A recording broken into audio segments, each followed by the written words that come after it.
Ուզում եմ ձեր մեկնաբանությունը այսպես ասած լսել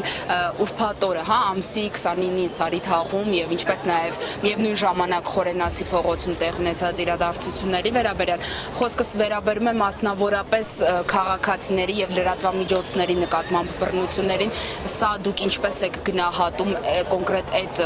իրադարձությունները, այդ միջադեպը եւ ինչպես կարող ենք դա անվանել, ինչ մեկնաբանություն ունի դա խնդրեմ։ Դա երևի մեծ բացահայտություն չէր մեզ համար։ Մենք ապրում ենք ոստիկանապետության մեջ, որը օժտված է բռնապետության բոլոր տգեղ, տհաճ յուրահատկություններով,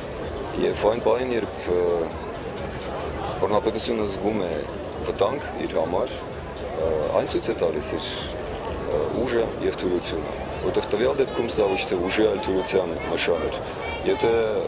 մի ամբողջ իշխանական կարգ, համակարգ սեփական ժողովրդի հետ խոսելու այլ միջոց չունի, դա նշանակում է, որ նա շատ թույլ է եւ խոսքերի փոխարեն օգտագործում են մահակներ, կեղծիքներ, զենքեր։ Եթե ինչպես մենք հիմա ենք տեսնում, իշխանությունը չի լսում ժողովրդին, նա չի լսում ազատության հրապարակը, իշխանությունը անխուսափելիորեն ստանալու է Սասնա ծռեր եւ անխուսափելիորեն ստանալու է Սարիթաղ։ Մենք հիմա կանգնած ենք Հայաստանի Սարիթաղացման վտանգի առաջ։ Կարծում եմ, որ շատեր են հասկանում այս վտանգը եւ այստեղ պետք է երկու կողմերն էլ գիտակցեն, որ մենք մոտեցանք շատ վտանգավոր եզրին։ Սա քաղաքացիական պատերազմի եզր է։ Մենք փոքր երկիր ենք տարածքով եւ բնակչությամբ էլ շատ փոքր ենք։ Գրեթե բոլորը միմյանց գիտեն, բոլորի դեմքերը ուշ թե շուտ հայտնի են դառնում եւ այդ ատելությունը, այդ անհանդուրժողականությունը, որը սերմանում են հիմա իշխանությունները, սարսափելի արձագանք է ստանում, արդեն է ստանում է։ Շուտով ոստիկանի մասնագիտությունը կարող է շատ վտանգավոր դառնալ։ Իսկ ոստիկանությունը դա ի վերջո պետության գործիք է, այսինքն պետությունը ստիպում է ժողովրդին ատել սեփական պետությունը, խոսքը ոստիկանության մասին չէ միայն։ Այսպես երկար ոչ մի պետություն չի մնա, բայց էականը դա չէ։ Խնդիրն այն է, որ արդեն 2 օր առաջ 48 ժամ է, որ իրավիճակը կտրուկ փոխվեց։ Այն պահից, երբ Վարուժան Ավետիսյանը հայտարարեց ազգային ազատագրական պայքարի սկզբի մասին եւ հայտարարեց, որ սա ռուսական գաղութացման դեմ է պայքարը, նշանակում է, որ ժողովուրդը այլևս ոչ թե ոստիկանությունը կամ տեղական դահիճներին եւ կեղեքիչներին պետք է դիտի որպես իր առաջնահերթ թիրախ, այլ նրանց, ով ապահովել է նրանց իշխանությունը, նրանց, ով հենարան է հանդիսանում այս բռնապետության համար եւ դա Պուտինյան Ռուսաստանն է, որը 99 թվականից հոկտեմբերի 27-ից վերահսկում է Հայաստանը եւ հատուկ ծառայությունները եւ տնտեսությունը եւ հեռուստատեսությունն ու մամուլը մեծ մասամբ եւ սահմանները, այսինքն ինքնիշխանության մասին այստեղ խոսք չի գնում եւ խնդիրը հիմա դրված ինքնիշխանություն վերականգնելու համար, ահա ինչու է սա ազգային պայքար, ահա ինչու հիմա ով որ բարձրացնում է ձեռք ժողովրդի դեմ, պաշտպանում է ոչ թե պետությունը, ամենադեպս ոչ թե հայոց պետությունը,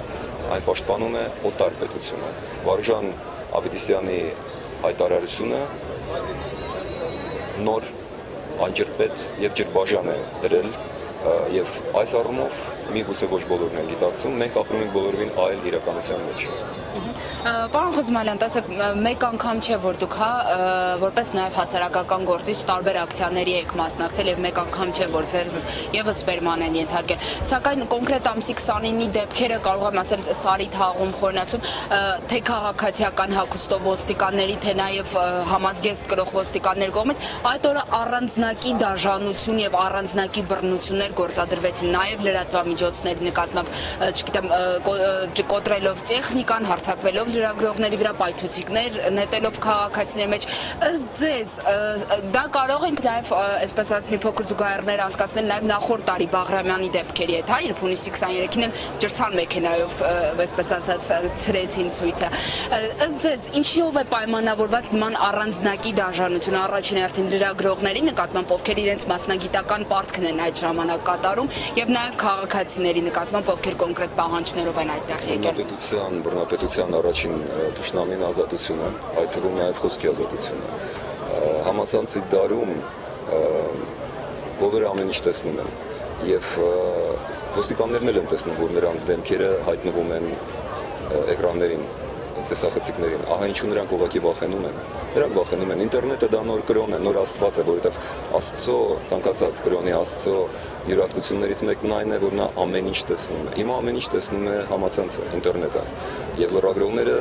դրա քրմերն են։ Ահա ինչու հին կրոնը մարտնչում է նորի հետ, սպանում է կամ ջարդում է նրանց մեհյանները, ձեր տեսախցիկները, այդ առումով ոչ մի նոր բան չկա։ Նման դաժանություններ մենք տեսել ենք եւ ցանկացած ընտրությունների ժամանակ ուղղակի ոչ այս չափով, ոչ այս ծավալով, սակայն համաձայնվեք, որ սկզբունքային մեծ տարբերություն չի արձանագրվում։ Սա ուղղակի նշանակում է, որ իրանք իսկապես վախեցած են եւ ահա ինչու են այդքան կատաղած, իրենք վախենում են, որ պարտվելու են։ Իրենք վախենում են, որովհետեւ այնտեղ մեկը կար գոռում էր, ես կորցնելու բան չունեմ։ Դա գոռում է ոստիկանը, որի միջոցով աշխատավարձ ստանում է ձեր եւ իմ եւ այս մարդկանց վճարած հարկերից։ Նա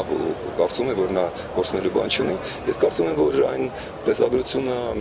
երբ նրանց ինչ որ հաբեր են բաժանում եւ դա միանշանակ թմրադեղեր են, ինչ է դա հերոին է կամ հաշիշ, ես չգիտեմ, բայց ուզում եմ հիշեցնել, որ նման դեպքերում այսինքն մթագնեցնում են նրանց այսպես գիտակցությունը ուղեղը։ Ես ես մի պարզ օրինակ բերեմ, գիտեք, եվրոպական շատ լեզուներում մարդասպան բառը ֆրանսերեն օրինակ ասասին է, assassination անգլերեն մարդասպանություն, գիտեք դա ինչ նշանակություն ունի, հաշիշ, ասաս, այդ հաշիշն է, այսինքն հաշաշին, ասասինը դա հաշաշինն է, դա գալիս է նրանից, որ թուրքերը 13, 14, 15-րդ դարում իրենց այսպես կոչված քաչ զինվորներին հաշիշ էին ծխեցնում մարտից առաջ, որպեսզի նրանք մարդասպան լինեն առանց խղճի խայթի։